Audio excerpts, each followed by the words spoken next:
Due to popular demand, let's check out another HEX. Welcome back, Troglodytes, to your daily dose of guitar information, the Trogly's Guitar Show. I was blown away by the response of the last HEX video. 140,000 views in a week. That is impressive. And that guitar was pretty cool for approximately $400 US. But if you missed that last episode, HEX is a South Korean brand that makes the instruments in Indonesia. They first started about a decade ago with acoustics, but have recently moved into electrics with their B, E, R, and W bass and guitar models, and they're looking for dealers within the US to help serve this market. So that's why they're sponsoring these reviews and demos. These are my own thoughts and opinions, they're not telling me what to say, but today we're going to check out their T-series guitars. And I'm pretty excited about that because I like T-styled instruments, but let's see their take on it. Wow. Let's see, does it move? Yes, it does. Wow, that's not just a crappy photo flame veneer. That's actually really nice. So let's just check this out together. First things first, it is a lot heavier than the Witch model. This has a substantial weight to it. So if you didn't necessarily like the feather lightness of that last model, maybe this would be more your style. But I'm definitely loving this gloss top because that's what kind of struck me weird the first time is I was expecting a glossy finish like this. And wow, the Chatoyan effect is just ridiculous on that. Now I think these are around $400 too, but they actually have two different versions of the T-style models. So there's the T100, which looks a little bit more traditional here. It's offered in a red, lavender, and a white finish. You don't have the flame maple top. And then there's the T200 in two different versions. You've got the regular flame veneer offered in natural and trans black, and then you have the roasted maple neck version in the vintage burst and vintage natural. So we're documenting the later one with the roasted maple neck, simply because a lot of import guitars, I find that the maple fretboards and necks just don't feel all that good.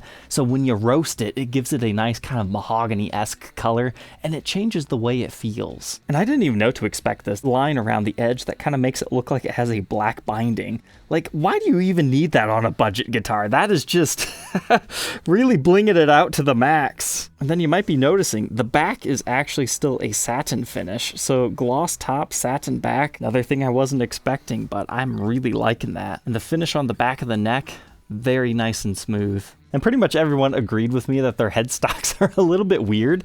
But hear me out, does it really look that strange in person? It's got this beveled edge here, which makes it kind of interesting. I mean, it's a little bit big yet, but I don't hate it as much as I thought I did when I just saw it in stock photos. And even though Fender has no copyright protection over the Tele body shape, I appreciate the fact that HEX changed it up a little bit. That way it's not just Strats and Tele knockoffs. It's a little bit different. You see, your cutaway is a little bit flatter, swooped out, kind of like a Florentine cut almost. And most Teles aren't bound. This is kind of a fancy made in Japan one, but this has a comfort carve along the edge, kind of like a Stratocaster. And then when we flip it over to the back, if you missed it, you've got a comfort cut back here. So it's not a blocky Tele, if that's what you're going for, but it's a modernized take. But it does come with a gig bag, just like our last one. It's a step up from basic. I actually really like these. Got the straps on the back. I'd say that's about 1/2 inch of foam. And you do have a little zippered compartment there, and these come with the Allen wrenches that you might need. So at first glance here, this has exceeded what I thought this was going to be. So to learn a little bit more about this one, let's go ahead and throw it on the workbench to take a look at its parts and specs.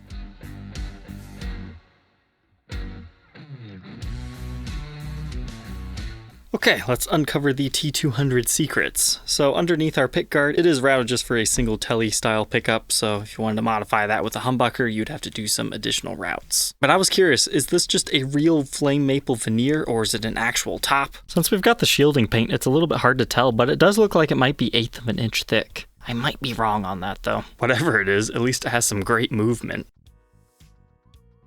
But here's what the backside of that pickup looks like. It doesn't look like it's going to be anything too fancy. That was pretty much the only weak point to the Witch guitar that we had documented, is I wasn't in love with the pickups, but they were pretty good for the price point. But this is a custom pickguard design. It just has a familiar swoop over here, but then, you know, obviously they had to change it up because of our cutaway. But it just has a route that leads into our control cavity. And then I like this. They have a braided style wiring and a PCB toggle switch. You can see the other side over here. And this one has unbranded tiny pots with a green capacitor.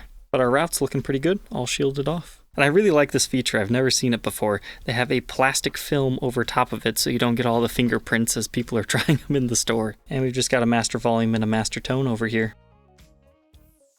As far as the bridge pickup, the screws are all buried underneath the saddles, but most likely you'll see a route that's just big enough for our bridge pickup, and then the rest of the flame top underneath there. But it is created just like a Tele, but we've got 6 individual saddles instead of the barrels. As far as our readings within the circuit, the neck is 4.67 k ohms, our bridge pickup at 6.41, and the middle position at 2.72. Usually when Fender and a lot of other manufacturers go for the comfort carve on the top, they won't do it on flame top models. So that's actually really cool to see that they took the time to do that. From a QC standpoint on the body, if you get it in the light just right, there is a small ding in the finish, but that's pretty much the only thing I could see that I could knock them some points on. And I was having a hard time telling earlier, is that actually black and white binding, or is it just finished to make it look like that? And I think it is binding. So again, usually when you get a comfort carve, people don't worry about binding it. That little white line just makes it look so much more high end. But moving on from our flame maple top and Indonesian mahogany back, we can see our roasted maple fretboard sitting on top of a roasted maple neck. This has got such great wood grain, but we've got the black dots along the edges, and you can see where the fretboard ends and the neck begins. Now the biggest difference from last time is these are not stainless steel frets. I would say they did a better fret job on this example because they're a little bit more rounded towards the edge, so that might just be a luck of the draw thing because they actually sent me both of the guitars at the same time, and initially this was just part of my payment for the first episode, so it's not like they doctored this example to be even better than the last review. I did notice while just briefly playing it before tearing it apart, there are a few areas that I think could have been polished a little bit better on the frets, like you can feel it kind of scratch a little bit, but so far at this price it's not too bad. And oh man, we don't have any hexagons done up in mother of pearl on this one. That's a shame. But at the same time, if you didn't really care for the cheesiness of the hex branding everywhere, you might like that. And this also has the compound fretboard radius 12 into 16, so it gets a little bit flatter in the soloing area. But as far as neck dimensions, 1.66 at the nut, 2.06 at the 12th. First fret neck depth, 0.9, and it increases to 0.95 by the 12th. There's that neck at the first fret and the 12th fret, just a nice rounded C.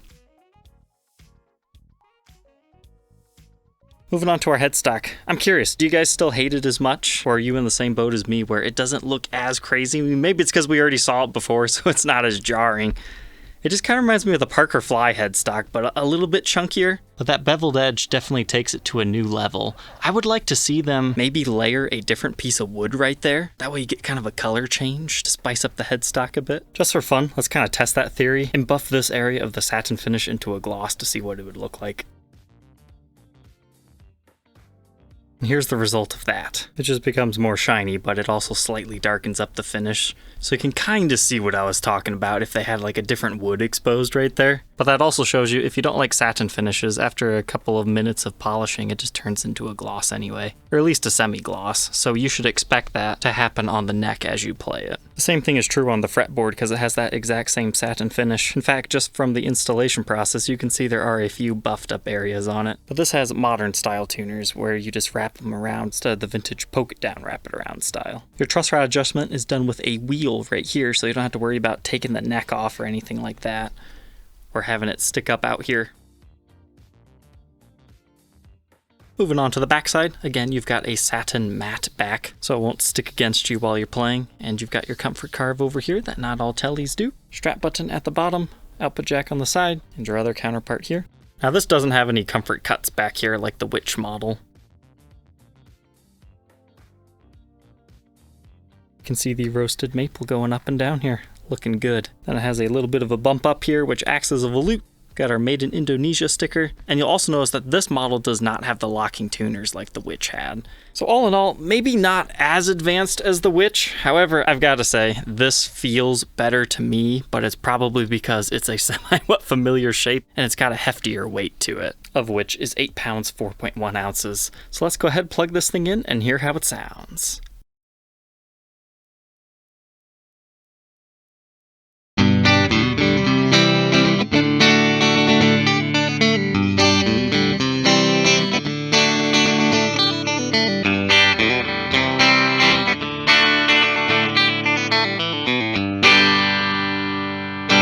Okay, so first impressions, it's kind of like the Witch guitar where the pickups are just a little bit overly bright.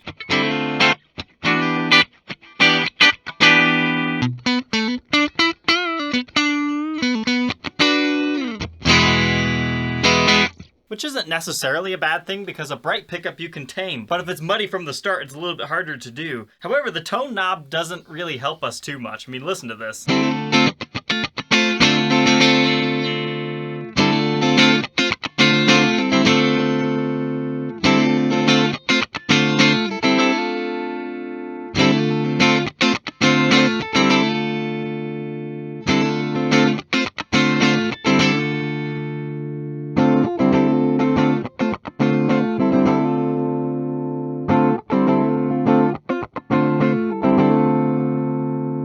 Doesn't really do much until like that 3-ish point.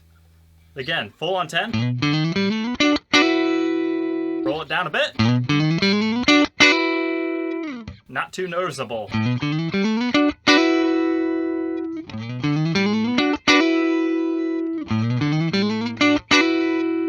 I like that kind of 4-ish position.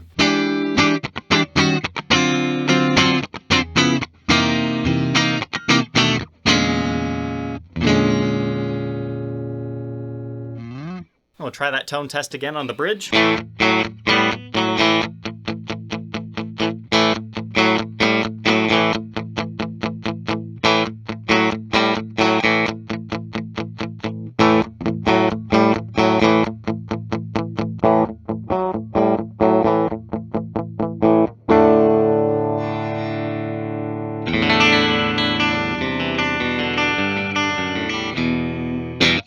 So if you're a person who likes to fiddle with your tone, you might want to consider replacing that pot to something that has better roll-off, because you basically have 3 different positions: full on 10, a 3-ish, and a 0. But the volume pot works great. And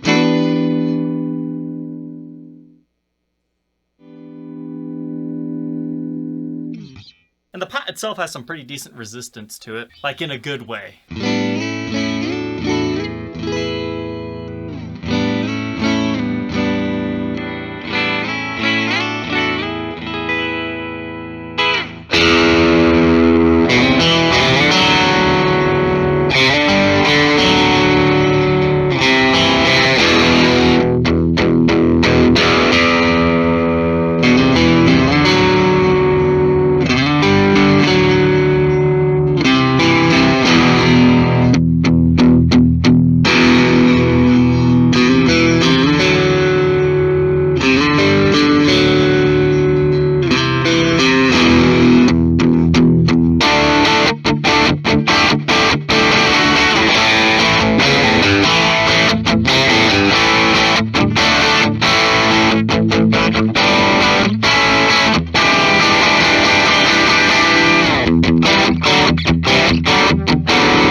Now that we know all about the HEX T200, what are my final thoughts on this thing? Looks-wise and playability-wise, what they can offer you for about $400 really is about mind-blowing nowadays. I would have no problems giving this to somebody who would want to learn guitar. When it comes nitty-gritty down to the tone, yeah, I think these are a bit too bright.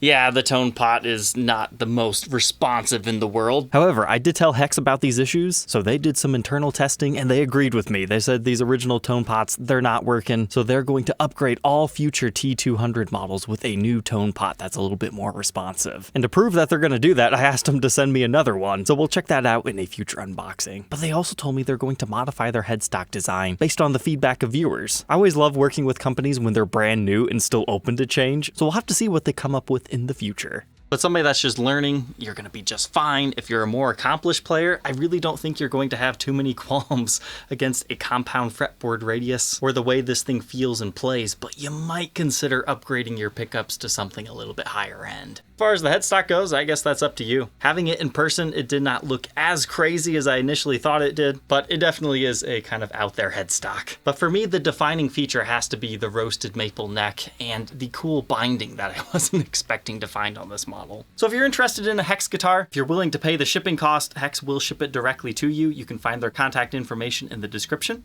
Otherwise, we'll just have to wait until a dealer picks one of these up. But if nothing else, I hope you troglodytes enjoyed checking this one out with me today. Don't forget to like, comment, and subscribe, and we'll catch you tomorrow on the next one.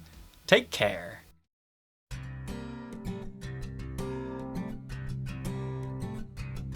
If you enjoyed tonight's episode, consider subscribing. I post videos like this every day. And you might even enjoy this next one.